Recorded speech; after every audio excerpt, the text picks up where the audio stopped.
parler d'un sujet passionnant qui est le rôle quel impact peut avoir la danse dans la maladie d'Alzheimer. Alors on peut se demander si on peut danser sans hippocampe. Qui peut danser sans hippocampe? Franchement, on a tous besoin de notre hippocampe pour danser, ça va de soi.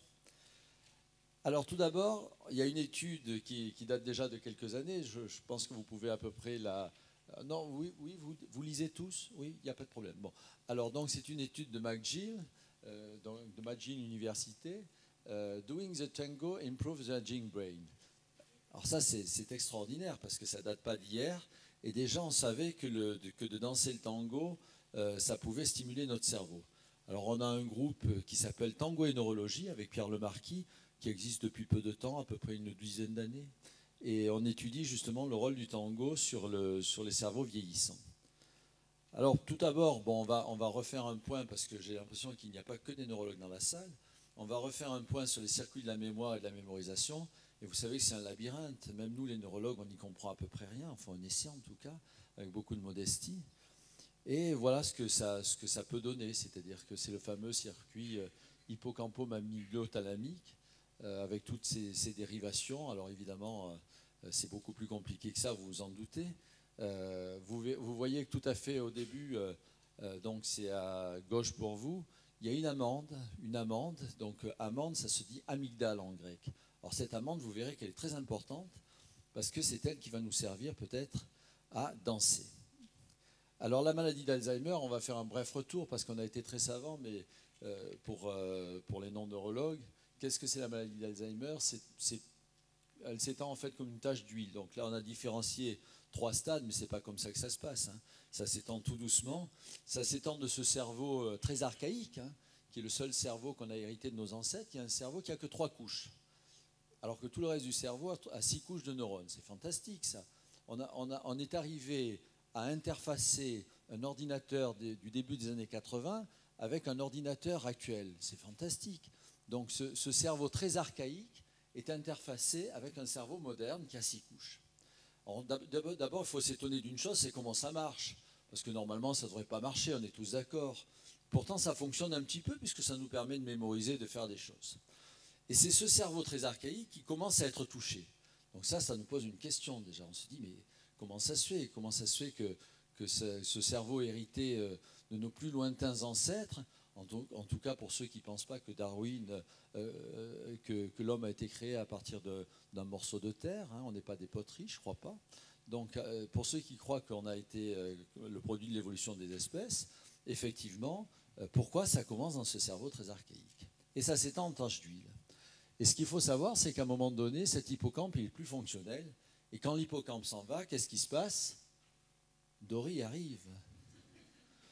Dory, c'est quand même le premier toon qui est atteint de maladie d'Alzheimer dans le dessin animé Nemo. Alors, les mémoires, alors on va simplifier. La mémoire ultra courte ou mémoire de travail, bon ça c'est une mémoire, c'est ce qui va vous permettre de répéter ce que j'ai dit dans la seconde. Alors ça c'est bien, parce que même si vous n'écoutez pas, si vous n'êtes pas attentif, vous pouvez dire ce que je viens de dire exactement.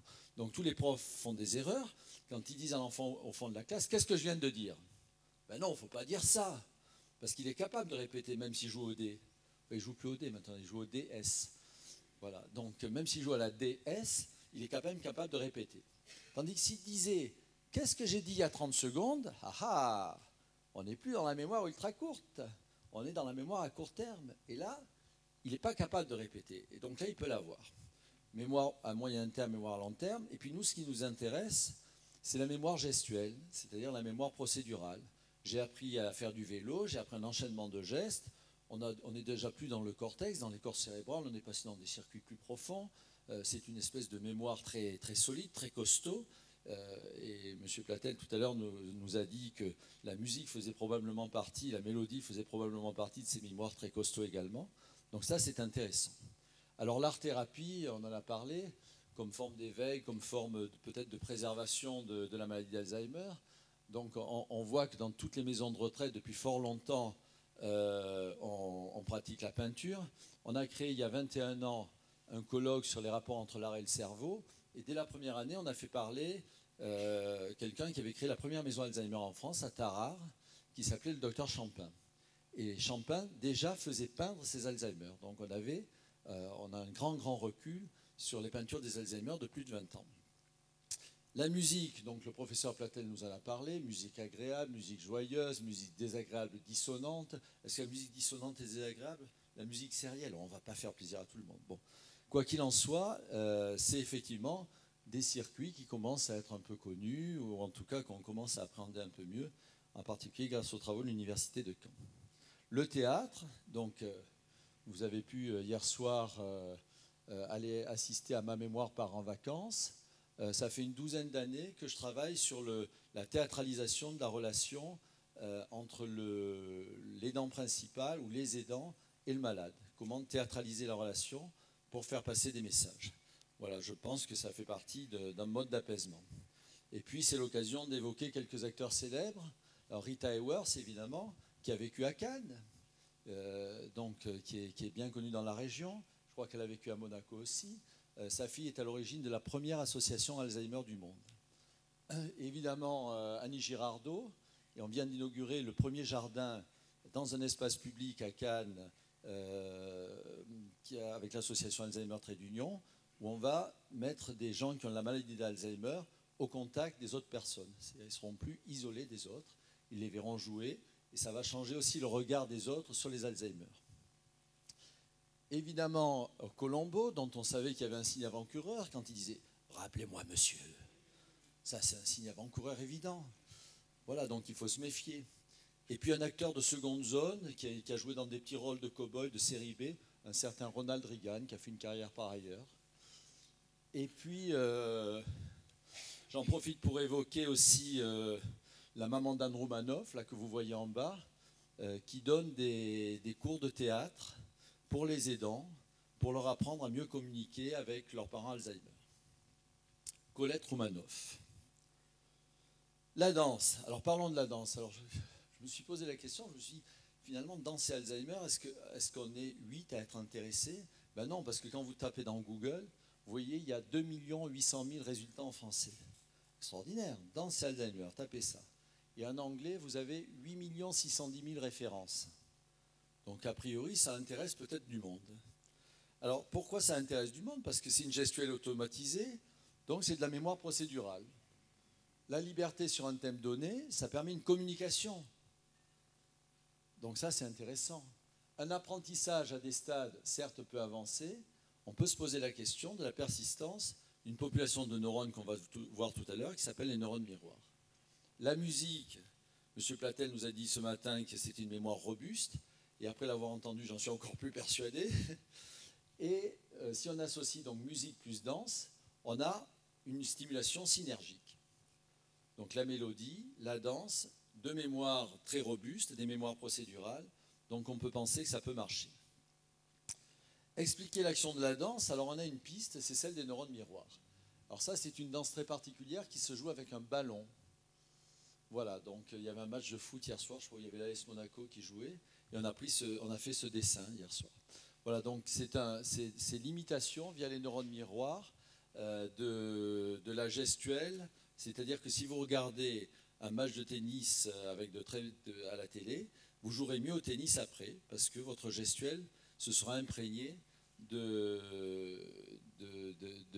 gestes de ce champion. Alors, qui découvre les neurones miroirs? C'est un certain Giacomo Rizzolatti. Je prononce bien? Très bien, bon. Giacomo Riollet, donc, qui, en 97, fait, comme tout bon scientifique, il fait une expérience. Il met une caméra à positron sur la tête d'un singe et il lui fait manger une pomme. D'abord, je ne savais pas que les singes étaient très grands amateurs de pommes, mais il paraît que c'est comme ça que ça s'est passé. Il lui fait manger une pomme. Et puis le singe pose la pomme, donc il a enregistré le geste de la pomme, et quand il regarde son enregistrement, il s'aperçoit que le singe continue à manger la pomme. Il se dit, ah là, c'est pas possible, il y a un problème. Et alors, comme tout bon scientifique, il tourne la tête, et derrière lui, dans la cage, il y a un autre singe qui, lui, n'est pas casqué, n'a rien sur la tête, et qui mange la pomme. Donc, il se dit, l'observation du geste de manger la pomme fabrique le geste de manger la pomme dans la zone motrice du singe observateur, comme si lui-même le faisait, alors qu'il avait les bras croisés. Il se dit, donc, c'est comme un miroir, il agit comme un miroir, sauf qu'au dernier moment, il ne bouge pas les bras. Mais pourtant, il bouge dans sa tête. Il appelait cette population de neurones les neurones miroirs. Donc évidemment, on s'est posé la question de savoir si ça existait chez l'homme. Ben oui, ça existe chez l'homme. Et donc il a été reçu comme associé étranger à l'Académie de médecine en 2006. Et là, j'ai extrait 2 petites phrases de son discours. Les langues fondées sur le son ne sont pas le seul moyen de communication. Les gestes sont une autre forme de communication. Ça, c'est très important. Les actions sont des messages qui sont compris par l'observateur. Et on pense que 80% de la communication se fait par la gestuelle, la position du corps, par les mouvements des bras. Et par les mouvements du visage. Parce que dans ces 80%, les 2 tiers viennent de l'expression du visage. Et ça, on le savait depuis Darwin, qui disait que dans l'évolution des espèces, c'était l'être humain qui avait le plus d'expression de visage, et que c'était donc lui qui était le plus capable de communication. Il ne disait pas que les singes ne savaient pas communiquer. On l'a vu avec les bonobos, par exemple. Les singes savent très bien communiquer. Les animaux savent manier des concepts très abstraits, parfois. Mais nous, on est au summum des capacités de communication, et dans ce summum de capacités de communication, c'est notre gestuelle plus qu'aux mots. Je suis désolé de parler par des mots, mais c'est notre gestuelle plus qu'aux mots. Et dans la gestuelle, c'est notre visage. Donc on exprime beaucoup de choses par les gestes. Ce qui explique sans doute le rôle fondamental que vont avoir dans les années qui viennent ces neurones miroirs dans l'étude de la communication interpersonnelle. Les neurones miroirs sont les supports de la compréhension sans les mots. Finalité des neurones miroirs, en fait, on va résumer, parce que ce n'est pas aussi simple que ça. Il y a 3 finalités. La première, c'est que ça nous sert à apprendre. Alors, je vais juste vous raconter une petite anecdote qui est citée par mon ami Boris dans je ne sais plus quel livre. Il y a les Esquimaux de l'agglomération de Tursuluk, que tout le monde connaît. C'est à 80 km à droite, appelé Isarluk.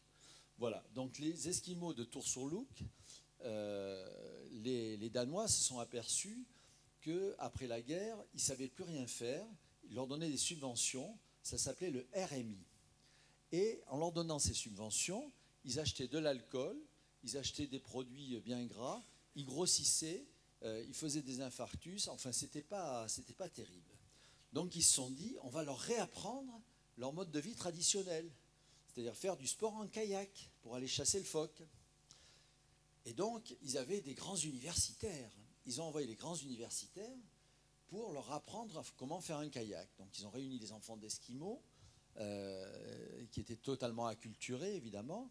Ils les ont mis dans un grand amphithéâtre à Monaco et ils leur ont dit on va vous expliquer comment faire un kayak. Et au bout de 6 mois, le nombre d'enfants esquimaux qui savaient faire un kayak était à peu près de 0. Donc les Danois, qui sont des types très pragmatiques, ont dit on va faire différemment. Ils sont allés chercher quelques grands-pères esquimaux. Et les grands-pères esquimaux ont amené les enfants esquimaux non pas dans un amphithéâtre, mais dans un hangar. Et ils ont pris les branches de frêne sacrées, le frêne Isarkil, sur lequel on fait les 9 encoches. Ils ont pris les branches de frêne sacrées, ils leur ont fait tendre les branches de frêne sacrées, ils ont pris la peau de phoque, et ils leur ont raconté l'histoire du phoque céleste. Ils grattaient la peau de phoque pour leur faire entendre le son de la peau de phoque.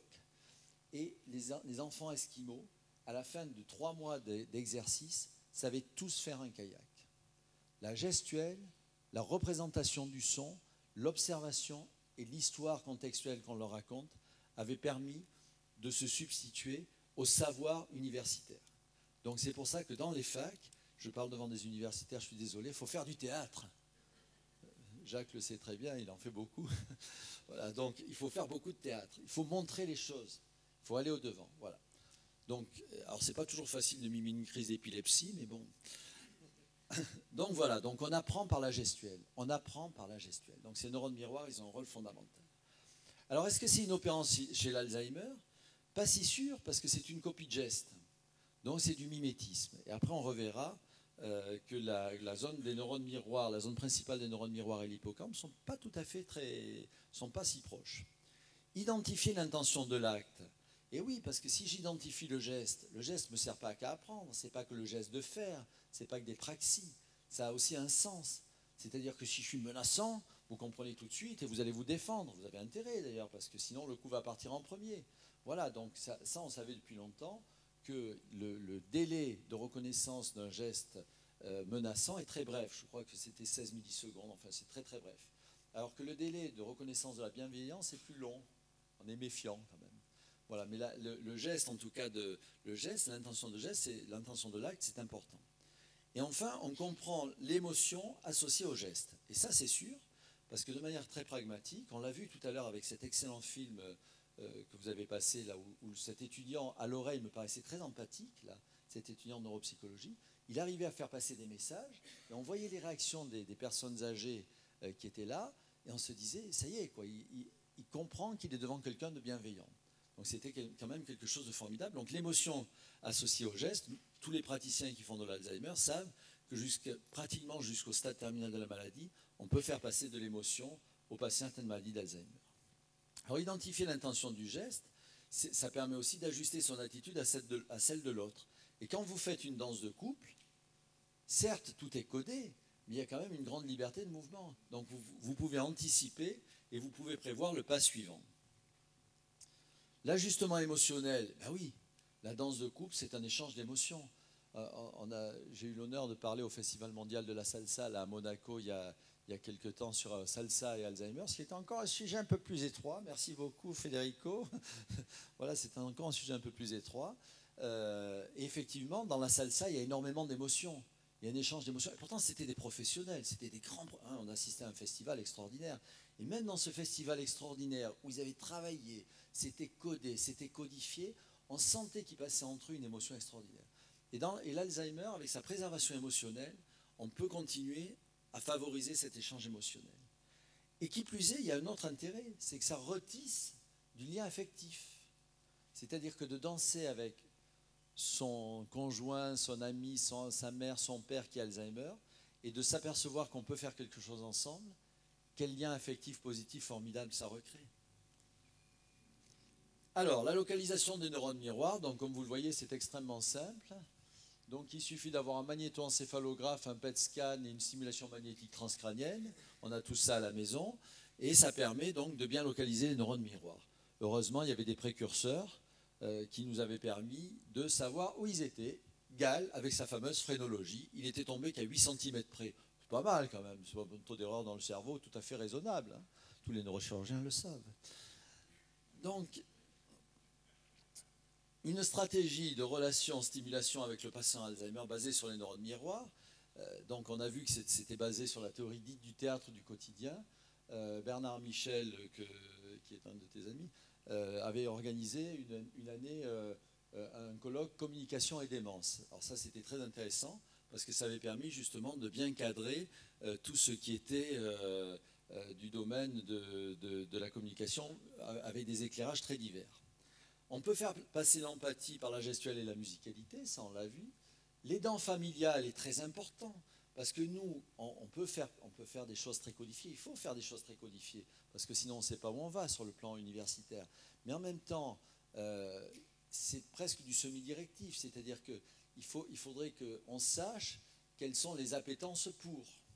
C'est-à-dire si vous avez quelqu'un qui a une appétence pour de la peinture...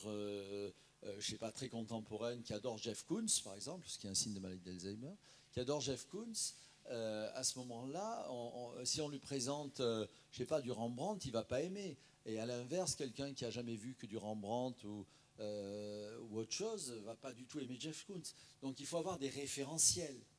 Et ça, seul les dents principales, c'est les référentiels. Quelqu'un qui a dansé du tango toute sa vie, on ne va pas le mettre au rock et vice-versa.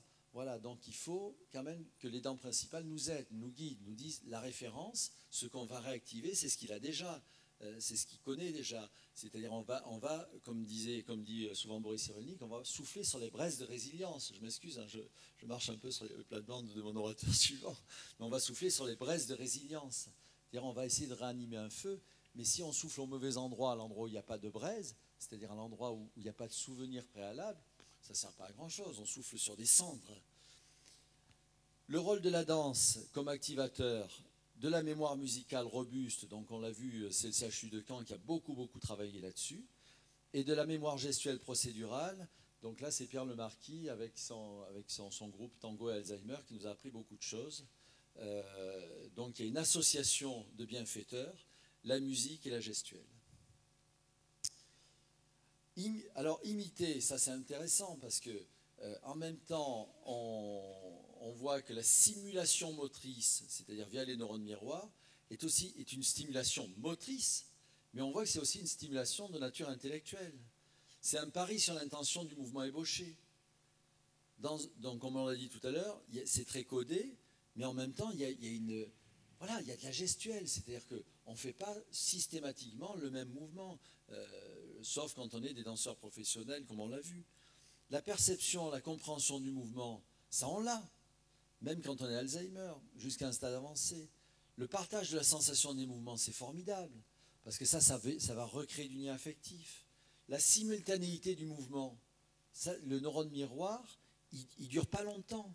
Le neurone miroir, c'est instantané. C'est quelques secondes. Alors, il y a quelque chose qui m'avait beaucoup marqué, c'est on avait été présenté un médicament au congrès mondial d'Osaka, au congrès Alzheimer mondial à Osaka, une année, et à Tokyo, j'avais pris un ryokan à côté d'un temple japonais où il y avait des tireurs à l'arc, puisque c'est un art martial, à qui on bandait les yeux. Donc ils visaient la cible, on leur bandait les yeux, et s'ils tiraient dans un délai inférieur à 8 secondes, ils mettaient la flèche exactement au centre de la cible. Et au-delà de 8-10 secondes, ils perdaient la cible. Et des années après, je me suis rappelé de ce truc-là, et je pense que les neurones miroirs, c'est ça. C'est-à-dire que pendant quelques secondes, il y a une persistance, et qu'ensuite, il y a un effacement pour qu'ils aient un autre geste, qu'ils aient une autre gestuelle. Voilà, donc je pense que c'est dans l'immédiateté qu'on a la simultanéité du mouvement, et ça, on le retrouve dans la danse. La danse, vous ne faites pas le pas 10 secondes plus tard, vous le faites dans l'immédiat. Et puis, vous avez une induction synergique, audition, motricité, musique, danse. Voilà, alors il y a un disque célèbre, là, mais je ne sais pas d'où il sort. Conclusion, pour conclure donc, la danse est thérapeutique. Alors c'est provocateur, bien entendu, la danse n'est pas thérapeutique. Elle va aider, voilà, elle va dans le bon sens. Le plaisir, on l'a dit tout à l'heure, le plaisir c'est essentiel. On ne va pas faire des choses qui sont déplaisantes. Voilà, donc si on met le patient dont le monde se délite et qu'on le met en difficulté, chacun sait qu'il va s'énerver, qu'il va lâcher tout de suite.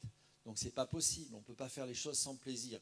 Nous déjà, mais pour un patient qui est déjà en fragilité de compréhension du monde, on ne peut pas lui faire des choses sans plaisir. Il va partir. Et donc là, c'est la préservation de l'amygdale, qui est un curseur des émotions et qui coiffe l'hippocampe. C'est ce fameux amygdale qui est en fait le premier filtre des informations et qui nous dit neutre, auquel cas j'enregistre pas, ou qui nous dit émotion. Si je parle avec agitation, vous allez peut-être avoir un peu d'émotion et vous allez mémoriser ce que je vous dis. Donc émotion, et qui à ce moment-là, que ça soit une émotion de peur ou une émotion de joie, va envoyer un gros signal à l'hippocampe et va lui dire là, mon gars, il faut que tu te souviennes. Donc là, c'est important, il faut que tu te souviennes, il y a de l'émotion. On va se souvenir très naturellement d'un très beau voyage fait avec une personne avec qui on a des liens affectifs très forts. Par contre, si on court les congrès de par le vaste monde et que c'est toujours neutre sur le plan des pays qu'on visite, on va se souvenir de rien. On se souviendra vaguement d'un truc à Bucarest ou à Budapest ou je ne sais trop où, mais on n'aura pas vraiment d'émotion. Voilà, donc il faut qu'il y ait chaque fois une émotion via l'amygdale. Alors le volume amygdalien a été mesuré récemment chez les Alzheimer, où on a montré qu'il diminuait. On ne sait pas quelle est la signification, mais on pense quand même que l'amygdale continue à être efficace au niveau émotionnel, puisqu'on l'a dit tout à l'heure, quand il y a de l'émotion, plutôt les Alzheimer, même à un stade avancé, sont capables de ressentir l'émotion de l'autre.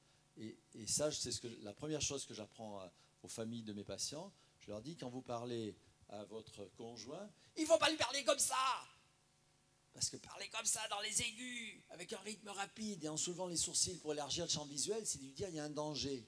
Si je lui dis tout va bien, tout va bien, tout va bien, il s'affole. Tandis que si je lui dis, comme je dis régulièrement, parce que je fais le test systématiquement, je le regarde et je lui dis le cabinet est en feu, on va sauter par la fenêtre. Il dit oui, d'accord. On s'en fiche des mots.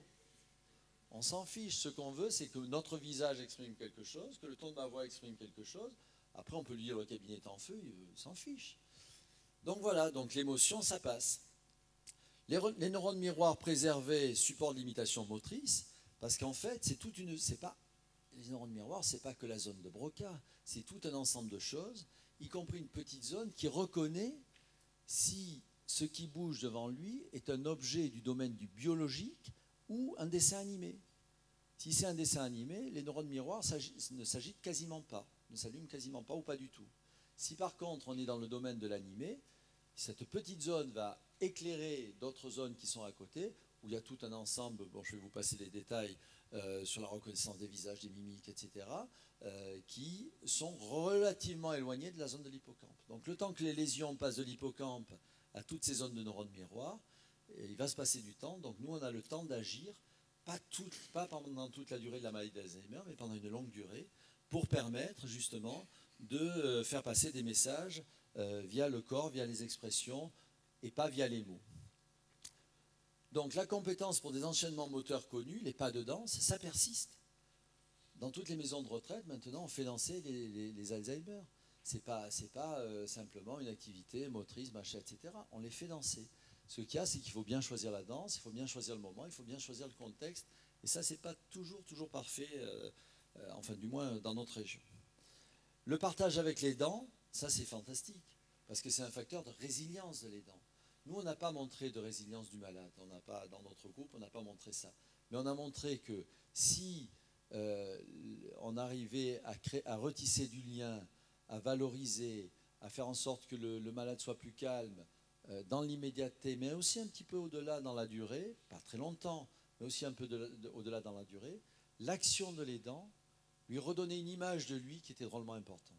Parce que ça le remettait au centre de la prise en charge de soins. On ne l'oblige pas à être au centre de la prise en charge de soins. On lui propose. Et on est là pour l'étayage affectif, pour l'étayage professionnel, etc., pour l'aider à se reconstruire, à se rebâtir. Mais on lui propose, et cette proposition, c'est de lui redonner l'estime de soi. Donc les aidants retrouvent une estime de soi parce qu'ils se sentent en charge, en quelque sorte, en participation des soins. Une manière ludique de faire des exercices physiques qu'arrange chez toutes les personnes âgées. Et si vous les faites danser, vous leur refaites faire un peu d'exercice physique, et c'est pas si mal. Et l'exercice physique des âgés Alzheimer, c'est encore plus minime. C'est-à-dire qu'il n'y a quasiment pas d'exercice physique. On est tellement préoccupé par d'autres choses qu'on ne pense pas à l'exercice physique. Des intérêts majeurs, donc un peu moins de troubles psychocomportementaux, donc moins de médicaments psychotropes, dont vous savez qu'ils ont quand même des effets pour la plupart anticholinergiques, et moins de conflits, donc déplacements un peu retardés. Voilà, donc ce n'est pas un objectif magnifique, on ne va pas les guérir, on va pas... Mais voilà, si on arrive modestement à avoir un peu de gain dans ces domaines, sur la composante peut-être cognitive, et en tout cas sur la composante des troubles neuropsychocomportementaux, je crois qu'on aura apporté notre pierre. Donc finalement, Pierre Lemarquis avait raison. Doing the tango improves the aging brain. Pardon Kate pour mon accent, mais voilà. Mais doing the tango suffit peut-être pas. Moi je pense qu'en fait il faut leur faire danser le rock. C'est beaucoup plus stimulant. Et peut-être même plus, peut-être le rap. Voilà, donc c'était un peu ma conclusion. Vous chantiez, et bien dansez maintenant.